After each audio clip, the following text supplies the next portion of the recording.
Dieu vous bénisse. Merci pour vos commentaires. Merci pour ceux-là qui like et ceux-là surtout qui s'abonnent. Abonnez-vous parce que nous avons tellement de choses à partager avec vous. Et il est très important que nous soyons en communion, en contact. J'ai pris que c'est en ce moment que vous nous suivez, que l'Esprit du Seigneur vous enveloppe, qu'il ouvre votre intelligence, afin que vous captiez tout ce que nous allons parler. Nous allons parler aujourd'hui sur comment interpréter les messages que vous recevez. Comment interpréter les rêves, comment interpréter les visions, comment interpréter, parce que certainement nous allons y revenir lorsque nous avons parlé sur l'art de prophétiser. Nous avons dit il y a 4 choses que vous devez savoir sur l'art de prophétiser. Comment entendre ou recevoir un message de la part du Seigneur. Comment interpréter, décoder ou discerner le message venant du Seigneur. Comment communiquer et comment accompagner. Alors aujourd'hui, d'une manière brève, lorsque vous recevez un message et que vous ne le comprenez pas, quelles sont les techniques rapides, les techniques pratiques pour vous d'interpréter, de décoder un message de la part du Seigneur.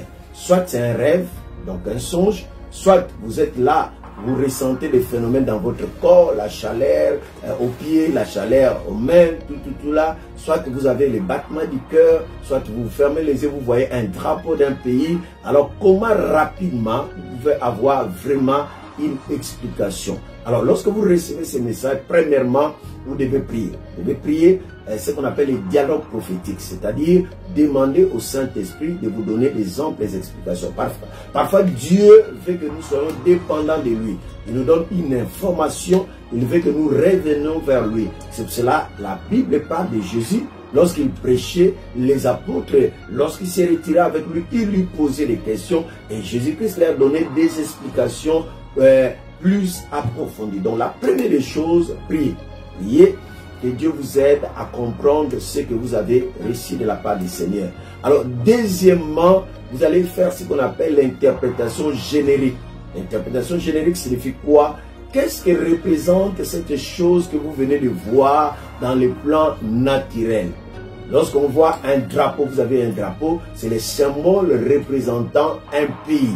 Les symboles représentant les valeurs d'un pays. Chaque pays, lorsqu'on dit c'est vert, jaune, bleu, il y a toujours une explication. Les verts symbolisent quoi? Les jaunes symbolisent quoi? Donc, ce sont des valeurs ou des richesses qui regorgent une nation. Donc, c'est ce qu'on appelle l'interprétation générique. Lorsque vous voyez dans un lion, on connaît le lion, c'est un animal qui est le chef, le roi des animaux, hein? C'est un félin, c'est un animal qui mange les autres. Donc vous devez voir dans les plans génériques, dans les plans naturels, le soleil c'est quoi, la lune c'est quoi. Vous voyez un peu, exemple le songe de Joseph, il voit les étoiles, il voit la lune, il voit le soleil. Et le père dit, moi et ta mère, parce que dans le plan naturel, la lune dépend de l'énergie du soleil, de la lumière du soleil. Donc la lune est comme une femelle et le soleil est comme un mâle. Vous voyez?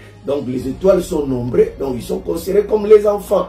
Vous voyez un peu? Donc, quelle est la position? Quelqu'un était la main sur la tête dans les plans naturels. Vous entrez dans une maison, vous trouvez quelqu'un la main sur la tête. Qu'est-ce que ça vous dit? Que la personne a des problèmes, a des soucis ou est dans les deuils. Vous voyez un peu, dans les plans naturels, c'est ça là. Et vous passez dans ce qu'on appelle les génériques. Quel est dans les plans génériques? Cela représente. Alors, ça c'est de deux, à part la prière, les plans génériques. Troisièmement, vous entrez dans ce qu'on appelle l'interprétation biblique de la chose. Qu'est-ce que la Bible dit concernant cette chose-là? Hein? L'agneau, les serpents. La Bible montre déjà que les serpents, c'est Satan. La Bible aussi nous montre que les serpents, comme Jésus, Moïse éleva les serpents. Donc Jésus-Christ aussi, c'est les serpents. Et on nous montre aussi d'être prudent comme les serpents. Donc, qu'est-ce que la Bible dit concernant ce que je vis? Exemple, lorsque vous voyez un champ qui est mûr, ou bien un manguier qui a des mangues qui sont mûres, tu vois déjà, c'est le temps de la moisson, parce que le champ est mûr. C'est ce que la Bible parle. Donc vous devez représenter cela. Qu'est-ce que la Bible dit? C'est pour cela, c'est un domaine qui nécessite que nous soyons vraiment bibliques. Lorsque la Bible nous recommande de méditer la parole jour et nuit, ce n'est pas simplement pour remplir notre emploi du temps, parce que nous devons être équipés, nous devons avoir un dépôt rempli. Voilà. Donc la Bible, qu'est-ce que la Bible dit? Exemple, lorsqu'on parle des mains croisées dans la Bible, lorsque Joseph est venu avec ses enfants, le père a croisé les bras et il a dépositionné les grands et il a positionné les petits. Donc lorsque vous rêvez qu'on vous impose la main gauche, qu'est-ce que la Bible dit de la main gauche? Lorsque vous rêvez et que vous mettez la main sur la cuisse de quelqu'un, tu vois, dans la Bible, avant que les serviteurs d'Abraham, Eliezer, puissent partir, on l'a dit de mettre la main qui est symbole de serment ou d'alliance. Vous voyez un peu, dans la Bible, on nous dit déjà couper les cheveux.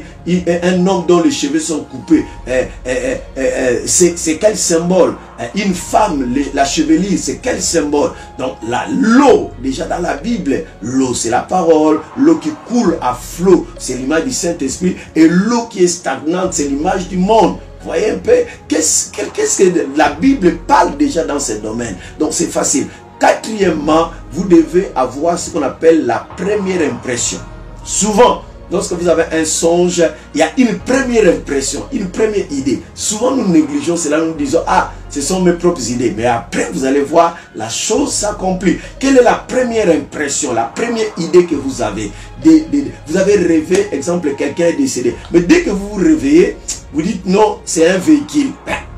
Les songes n'ont rien à voir avec les véhicules. Imaginez, dans Juge, l'homme appelé Gédéon qui doit aller en guerre, qui doit aller combattre. Et Dieu lui dit, pour te donner la force, va écouter ce que les gens, tes ennemis vont dire. Mais, bien aimé, dans ces songes-là, il y avait un gâteau qui a roulé une table. Mais la personne qui interprète dit, ça c'est l'épée. Qu'est-ce que ça a à voir les gâteaux avec l'épée? Vous voyez, là maintenant, l'interprétation sort du générique, sort de ce qui est biblique, mais ça part de la première impression. Qu'est-ce que Dieu met en vous? Vous devez savoir, en vous il y a un package, il y a une partie activée, l'autre partie n'est pas activée. Toutes les personnes qui font les songes, ils ont la partie de faire les songes qui est activée. Il y a la partie d'interprétation des songes qui n'est pas activée. C'est pour ça dans la Bible, il est dit, lorsque vous parlez en langue, vous devez demander que Dieu vous donne l'interprétation. C'est-à-dire, lorsque Dieu vous donne le parler en langue, il active le parler, diversité de langues, et il laisse la partie interprétation non activée que vous devez vous-même activer. C'est très, très, très important. Alors, en dernier lieu, il faut comprendre ce qu'on appelle la suite des événements. On est dans Acte 10 où Dieu parle à Pierre sur l'événement où il a vu une natte avec des animaux qu'on a dit tue et mange. Et alors que la Bible dit Pierre réfléchissait sur ces messages, 3 personnes sont venues cogner et lorsqu'ils sont entrés, Pierre a reçu la confirmation, c'est-à-dire la suite des événements peut vous aider aussi à interpréter un message que vous avez. Vous avez rêvé la nuit quelque chose, mais le matin dès que vous sortez, les événements que vous rencontrez peuvent vous aider à comprendre l'explication de ce que vous avez rêvé la nuit. Le temps me manque pour vous parler de ce qu'on appelle le vocabulaire prophétique, la conjugaison prophétique. Là, on y reviendra. Donc, vous devez savoir ce qu'on appelle la conjugaison prophétique. Vous devez savoir ce qu'on appelle le vocabulaire prophétique. C'est pour ça que je vous invite à assister à nos cours bibliques qui vont vraiment vous aider. Nos formations bibliques sur les prophétiques, ça va vraiment vous aider. Je sais que cet extrait va aider beaucoup de personnes à ne plus être les médecins après la mort, à attendre un big prophète pour vous interpréter les songes, alors que vous devez faire les premiers secours. Donc, méditez ce que je viens de vous dire et appliquez-les. Je l'ai enseigné à beaucoup de personnes et aujourd'hui, beaucoup de personnes interprètent leurs rêves. Que Dieu vous bénisse, qui vous donne la capacité prophétique pour que désormais, vous deveniez une bénédiction pour vous-même, pour votre famille, pour votre nation et pour beaucoup de personnes. Sachez qu'une seule interprétation des songes peut épargner la vie, la mort à certaines personnes, peut sauver toute une nation. On a des nations aujourd'hui qui souffrent, on a des épidémies qui arrivent, on a des inondations. Peut-être par ton interprétation des songes, une vie peut être sauvée, une famille peut être sauvée. Je prie que le Seigneur éveille vos sens prophétiques, éveille vos capacités prophétiques. Et à partir de maintenant, recevez la capacité d'interpréter les songes. Vous qui n'arrivez pas à garder vos songes, que Dieu vous aide. Nous avons écrit tout un livre sur comprendre un songe, comment interpréter bibliquement les songes. C'est un livre très puissant. Vous pouvez le trouver sur Amazon. Vous pouvez aussi les commander en PDF chez nous, en numérique, ou si vous êtes au Gabon pour le moment, vous pouvez l'acheter. Que Dieu vous bénisse. Prochainement, nous avons des formations en ligne. Ne manquez pas de vous inscrire. Les numéros sont au bas de l'écran et Dieu ne manquera pas de vous bénir. Que Dieu vous bénisse et à la prochaine.